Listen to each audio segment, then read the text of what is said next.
sesuatu akan terjadi. Tuhan berbicara kepada saya untuk membawa perubahan di gereja ini.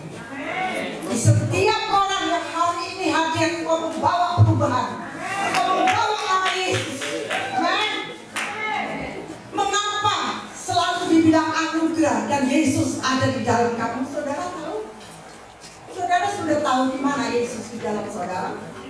Coba saya ingin ini ada suami istri kan di sini, ya, suami istri, tapi bisa dekat sama Anies coba.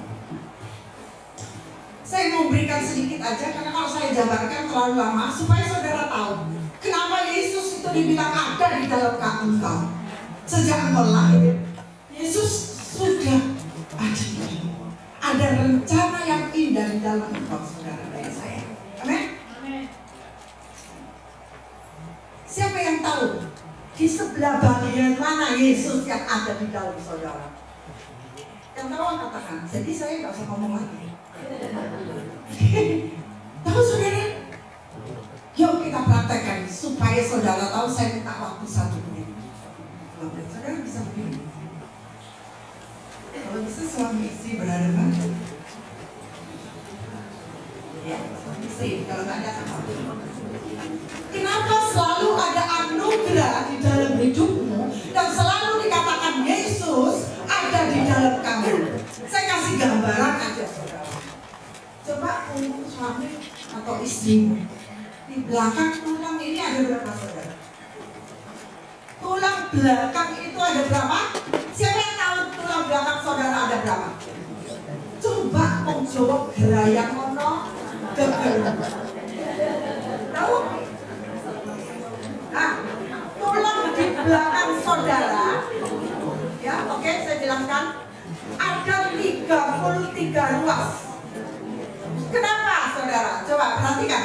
Saya nggak punya gambarnya ya, karena saya nggak ada rencana soalnya saya khotbah. Saya pikir 20 aja. Tapi kalau saya dipending, artinya saya harus membukakan firman. Oke? Tulang belakang kita ini 33 ruas. Artinya apa? Sesuai dengan saya beri. Sesuai dengan umur Yesus di dunia ini. Siapa yang tahu namanya? Tulang sebelah sini ini ada 12. Pernah nggak saudara gerayang? Nggak pernah nanti gerayang ono dewe. Gerayang ono. Wes gak ngomong gerayang ono. Gerayang ono rahang. Kenapa di sini ada 12? Dia adalah suku bangsa.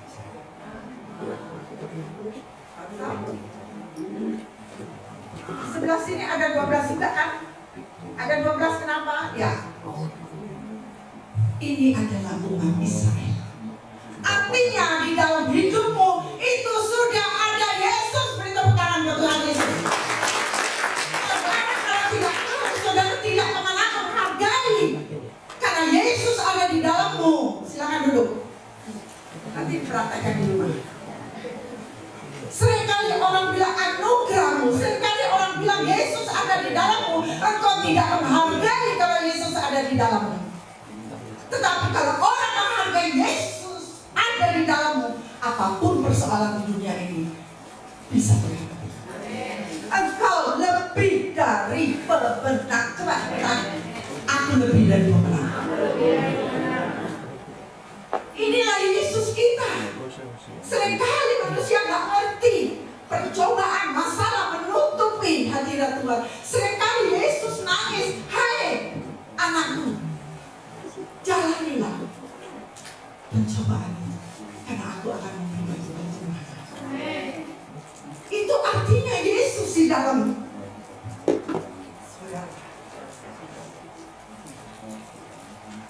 Selalu saya bawakan tentang doa ini semuanya. Bapak kita, Pak Nikolas kasih saya judul apa? Ya, tapi sudah saya siapkan 5 hari sebelumnya. Terus saya sampai bilang, loh, disuruh siapa Pak? Ini sudah sesuai. Gereja yang memuliakan Tuhan bukan sekedar buang waktu. Karena banyak orang yang mau ikut pelayanan sama saya di penjara atau di luar kota. Enggak dong, aku pelayanan. Aku sudah banyak waktu. No. Bukan luar untuk Tuhan. Tetapi hatimu menyenangkan hati. Saudara, dunia saat ini gak baik-baik aja. Kita ada di dalam zona peperangan. Tetapi saya mau yakinkan saudara, kita dalam peperangan, dalam posisi kemenangan. Karena peperangan pun tidak bisa mengalahkan iman kita pada Yesus. Amin. Ada Yesus di dalammu. Apa perang apa saudara yang tidak bisa kita hadapi?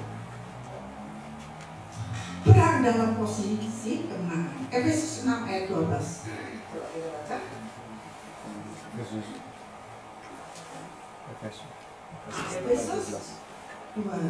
Efesus 6 ayat 12. Sorry saya belum kasih ya. Ya, Efesus 6 ayat 12. Bisa baca sama-sama? Kan? Bisa boleh Pak dibaca yang keras saja, monggo. Karena perjuangan kita bukanlah melawan darah dan daging, tapi melawan pemerintah-pemerintah, melawan penguasa-penguasa, melawan penghulu-penghulu dunia yang gelap ini, melawan roh-roh jahat di udara. Oke. Saudara tahu ini apa artinya? Perjuangan kita bukanlah melawan darah dan daging. Ini artinya kita ini sedang berjuang, bukan? Kita berperang ini dalam posisi perang, walaupun bukan perang yang seperti di Irak. Hidup kita sehari-hari ini adalah peperangan. Ya, kalau nggak ada perang, nggak mungkin dong ada firman Tuhan ya. Hidup ini kan suatu proses yang Tuhan izinkan, tapi saya yakin proses hidupmu tidak akan melebihi kekuatanmu. Kalau engkau mau melewati dengan ucapan syukur, itu saudara. Ya, sebab itu ayat 13 coba. Sebab itu 13 Sebab itu ambillah seluruh perlengkapan senjata Allah. Apa senjatanya saudara? Apa senjata? Iman, supaya kamu dapat mengadakan perlawanan pada hari yang jahat itu dan tetap berdiri sesudah kamu menyelesaikan segala sesuatu. Artinya apa Tuhan, saudara?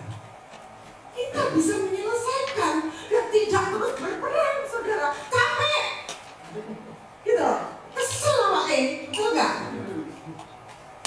Tuhan tidak biarkan engkau melebihi kekuatan. Karena bagi saya, bagi hidup saya pribadi, setiap ada masalah, saya bilang ini berkat. Bisa nggak saudara bilang, kalau ada masalah persoalan, wah ini pasti ada mujizat di belakangnya. Itu firman dan itu ya dan benar loh saudara.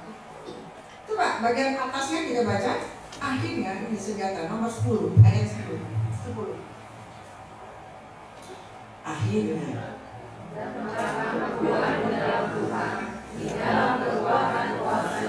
amin.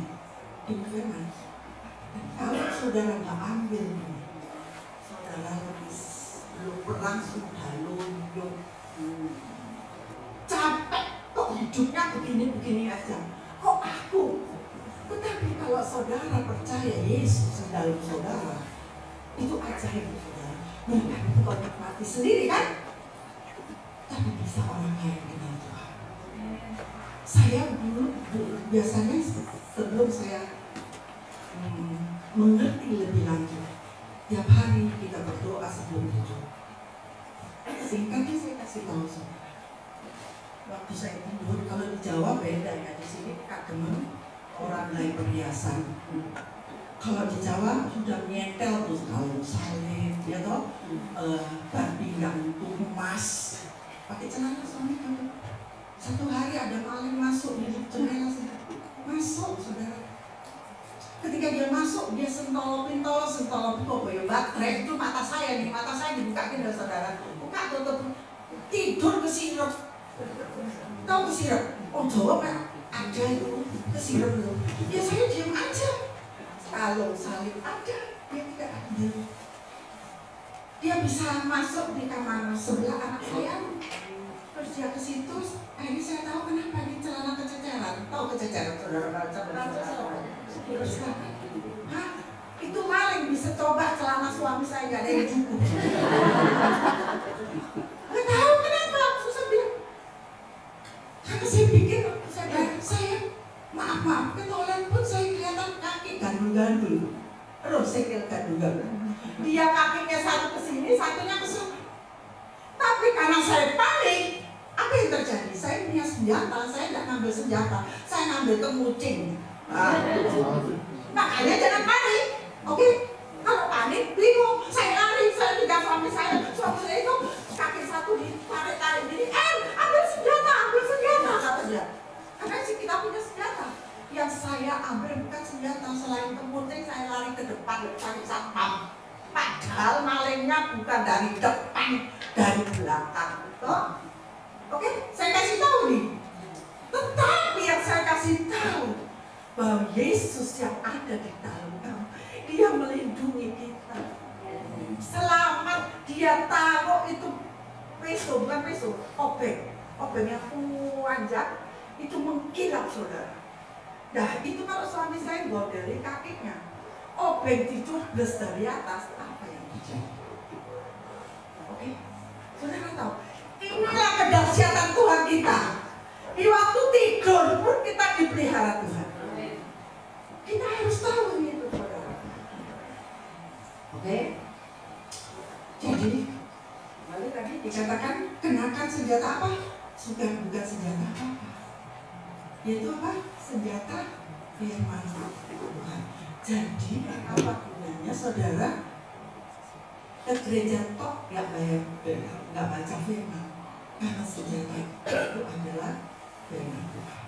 Ya, ada perlindungan Tuhan Yesus. Yang kedua, yang tadi yang pertama tadi yang pertarungan itu nyata, tetapi perlindungan Tuhan juga sungguh lebih nyata.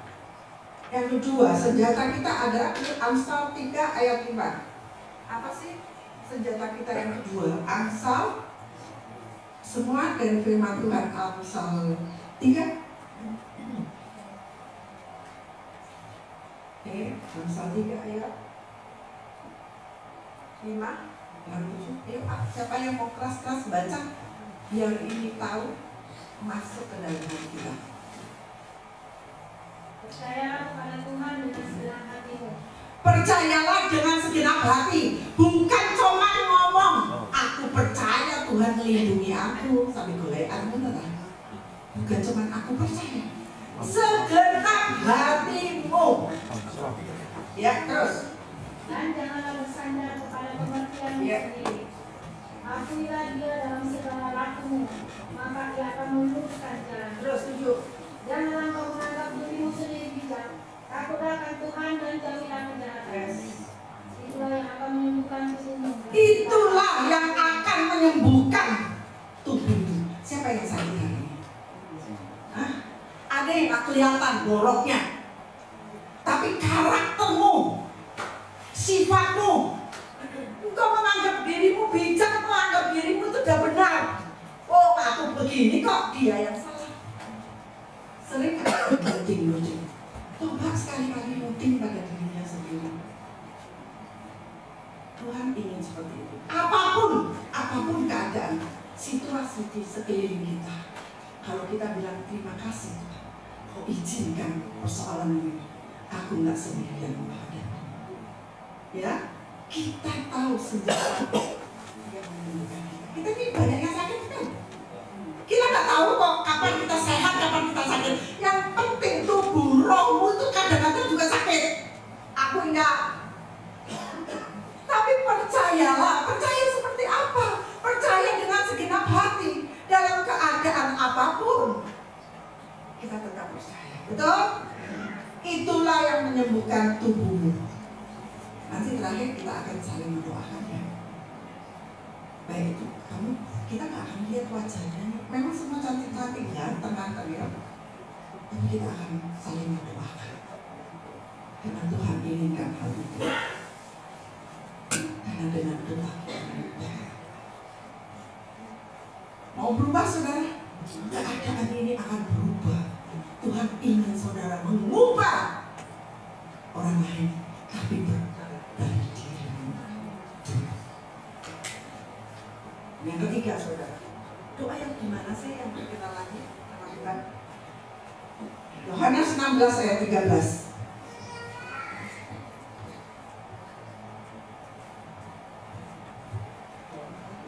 Yohanes 16 ayat 13. Ada yang baca saya baca. Oke. Yohanes 16 ayat 13. Tetapi apabila ia datang, yaitu Roh kebenaran, ia akan memimpin kamu ke dalam seluruh kebenaran. Sebab ia tidak akan berkata-kata dari dirinya sendiri, tetapi segala sesuatu yang didengarnya, itulah yang akan dikatakan, dan ia akan memberitakan kepadamu hal-hal yang akan datang. Ya. Terus 15. 14. Ia akan memuliakan aku, sebab ia akan memberitakan kepadamu apa yang diterimanya daripadaku. 15. Segala sesuatu yang Bapa punya adalah aku punya. Sebab itu aku berkata, ia akan memberitakan kepadamu apa yang diterimanya daripadaku. Enak nggak saudara kalau saudara ngerti apa yang akan kau terima? Kerajaan surga. Kerajaan surga bukan nanti saudara kalau mati, tapi kerajaan surga bisa di dalam hidup rumah tangga saudara. Oleh sebab itu doa yang sering kali, kerajaanmu datanglah di rumah ini seperti di surga. Jangan mengingkari panggilan Tuhan. Ketika engkau sudah di sini, ada misi Tuhan yang Tuhan mau pakai. Apapun itu serahkan kepada Tuhan. Kalau tidak, itu sangat-sangat apa? Jangan sampai dunia merebut engkau. Oleh sebab itu nanti saya akan berdoa. Kiranya darah Yesus memandang pulang dengan hati yang baru, dipenuhi roh kebenaran seperti di sini. Karena roh akan memberitahukan kepada saudara apa yang akan diterimanya kepada. Ada satu kesaksian ya, tapi jangan kaget saudara, boleh ya? Sedikit menyeramkan. Tapi nanti saya jalankan. Boleh kan? Boleh saya tadi TV saatnya keponakan saya.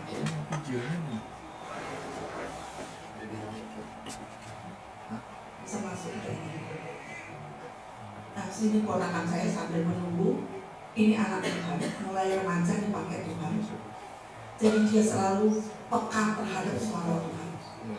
Ketika papanya mau baleo Tuhan Yesus, pernah satu hari, ini hati-hati ya, saudara, di TV menyarankan, kalau kamu mau kaya, pegang TV ini, kamu besok dan seterusnya akan kaya. Saudara, ini kan pilihan saudara, ya. Dan kebetulan itu kakak saya sendiri. Jadi bukan sambung cerita orang. Wah, dia hidupnya merasa begini-begini saja. Dia perlu uang yang, ya, uang lah. Dia mulai. Dia pegang, dia pikir hanya TV saudara. Dia pegang. Ini anak sedang berdoa di gereja. Satu kelompok. Dan satu gereja dikatakan di situ bulan, papamu sudah masalah. Kita tidak akan berhenti berdoa sebelum Tuhan menjawab dia. Terus semalaman. Apa yang terjadi saudara? Ketika kakak saya sendiri di atas saya menjawab TV itu, langsung dia tertidur. Ketika dia tertidur, di situ dilihatlah suatu bunga teratai yang besar. Ada air dan rumah. Itu seperti juga dibaptis. Mau dibaptis, tapi karena ada anak ini yang berdoa. Teratai dan rumah itu pecah menjauh.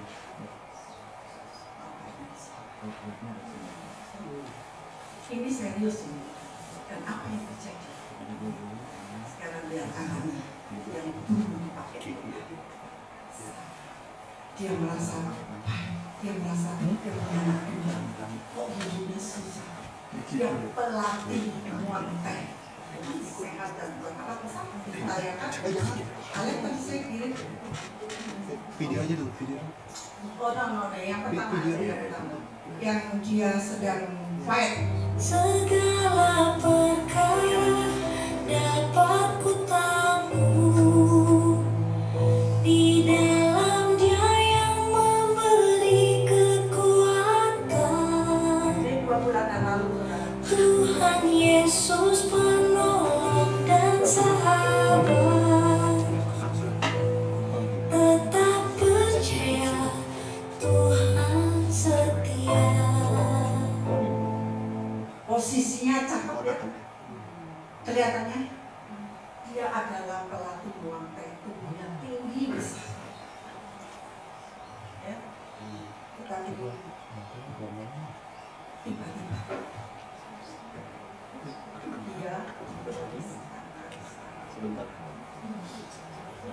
bayangkan fotonya yang sebelum cedok. Foto sebelumnya. Yang hitam yang satu lagi. Yang foto belakang. Jadi ini kanker stadium 4. Rahang kepalanya ini sudah dihabis sama kanker otak. Nah ini apa? Tulang kepalanya. Ya. Kemudian dia datang kepada saya. Tolong doakan. Saya salah dengan Tuhan. Oh, selama ini saya melayani Tuhan baik-baik aja, nggak kurang, nggak lebih. Tadi malam dia bilang ada naga yang naik lagi di sini. Kita satukan berdoa. Papanya bilang kita nggak punya uang, nggak yakin kalau kamu berangkat. Pokoknya jam 12 sampai pagi dia ingin ke Malaysia untuk meyakinkan apakah kau benar-benar berangkat. Tapi dia nggak punya uang, malu minta sama saudara. Apa yang terjadi saudara? Dia cuma bilang bapaknya, saya memastikan anak ini kan. Dia cuma telepon satu orang. Dalam 1 kali 24 jam, uang terkumpul 150 juta. Dan anehnya, maaf, bukan cuma orang Kristen yang kasih. Kalau Tuhan mau menggerakkan seseorang, nggak ada yang bisa merintangi, betul? 1 kali 24 jam 150 juta.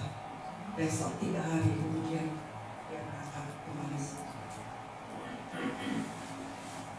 Kemudian kita sepakat berdoa, berdoa dan berdoa. Saudara tahu apa yang terjadi sampai hari ini. Foto yang kedua. Foto. Laki dia berdoa. Hanya karena doa, mujizat bisa terjadi. Amin. Kuasa doa. So gimana saudara, doa kita ini gimana gitu loh. Dan yang aneh lagi, kalau sudah kena kanker stadium 4, umurnya masih belum 50 tahun saudara, kata dua.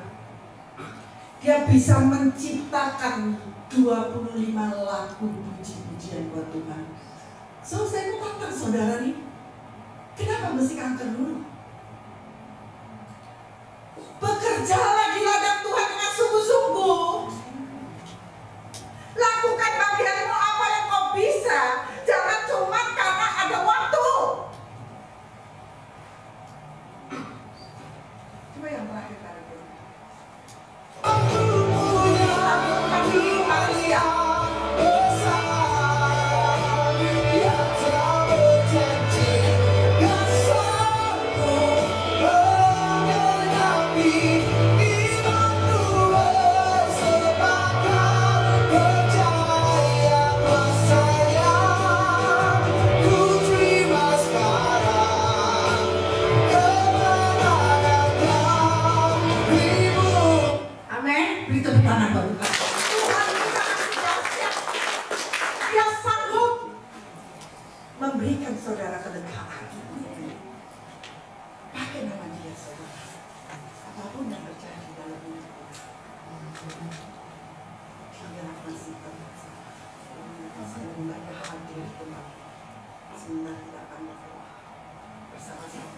Dan yang terakhir ketika roh Tuhan bekerja dalam hidup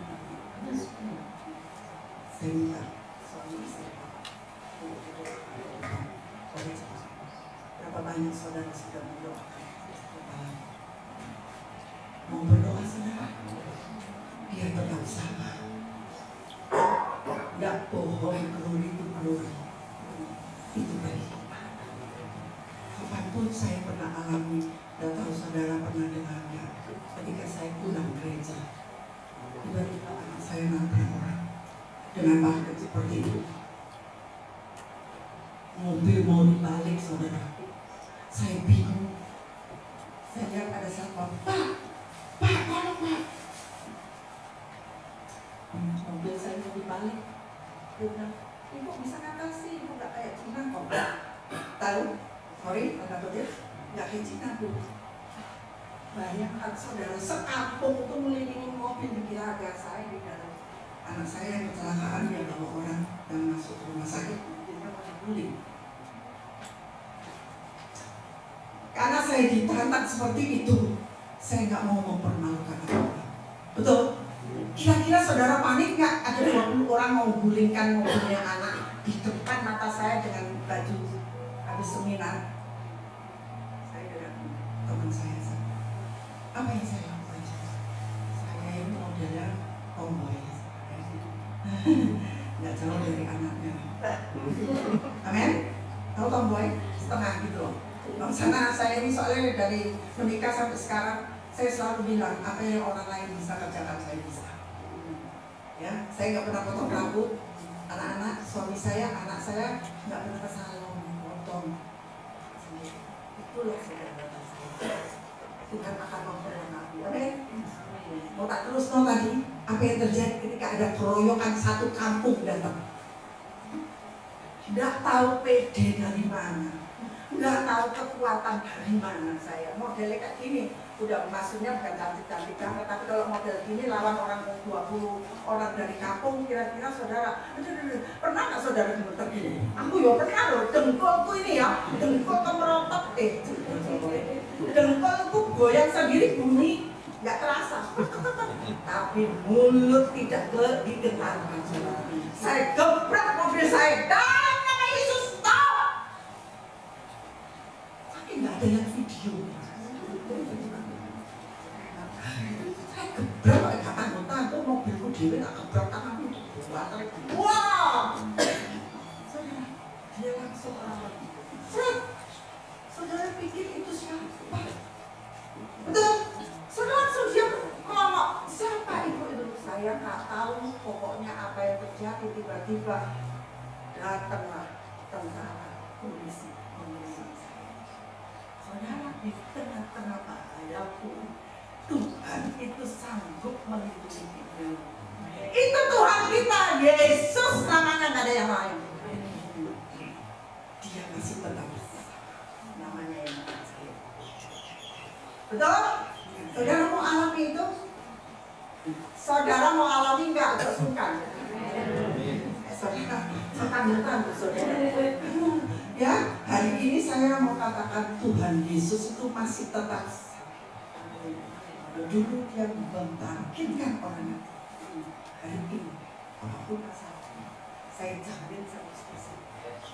Panggil Yesus, dia akan mengusir saya.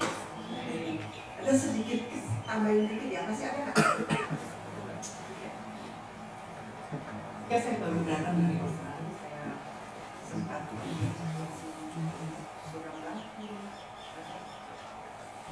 Tentunya saya bersyukur karena mengaku saya ini balik ya dari luar. Nah, boleh dong ya, si Ami. Dia memperlengkapi anak saya yang telah mulai kena lembu 1 tahun. Tapi ada sesuatu yang saya rasa kurang enak. Ketika saya datang, saya bilang, bukan waktunya saya datang lagi misalnya. Desember 12. Saya berdoa. Saya katakan, Tuhan utus aku untuk melihat siapa yang mengganggu dirinya. Gak ada pertengkaran sih, tapi rasanya seperti heboh gitu. Apa sih kerjaan ini umat? Saya bilang, iblis siapapun ada anak.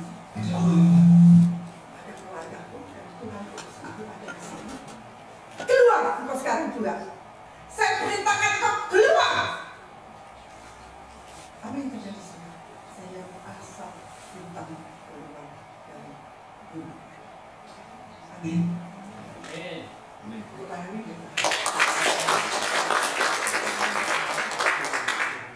Itulah persamaan dimanapun kita berada. Yesus memperlengkapi kita dengan kuasa.